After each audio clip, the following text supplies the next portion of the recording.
कराची में बहरी बरादरी आज ईद उल फितर मजहबी जोश और जज्बे के साथ मना रही है। ईद उल फितर का सबसे बड़ा इज्तिमा कराची के इलाके सदर की ताहिरी मस्जिद में मुनाकिद हुआ। इस मौके पर बोहरा जमात के अफराद ने एक दूसरे के साथ खुशियां बांटी और मुल्की अमन और इस्तेहकाम के लिए दुआएं की। नमाज ईद के इज्तिमात में मुल्क और कौम की बका, सालमियत, अमन और अमान के लिए दुआएं की गईं।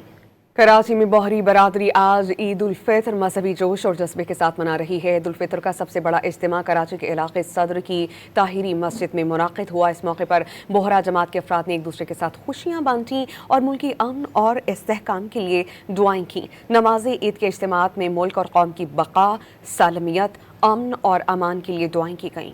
कराची में बहरी बरादरी आज ईद उल फितर मजहबी जोश और जज्बे के साथ मना रही है। ईद उल फितर का सबसे बड़ा इज्तिमा कराची के इलाके सदर की ताहिरी मस्जिद में मुनाकिद हुआ। इस मौके पर बोहरा जमात के अफराद ने एक दूसरे के साथ खुशियां बांटी और मुल्की अमन और इस्तेहकाम के लिए दुआएं की। नमाज ईद के इज्तिमात में मुल्क और कौम की बका, सालमियत, अमन और अमान के लिए दुआएं की गईं।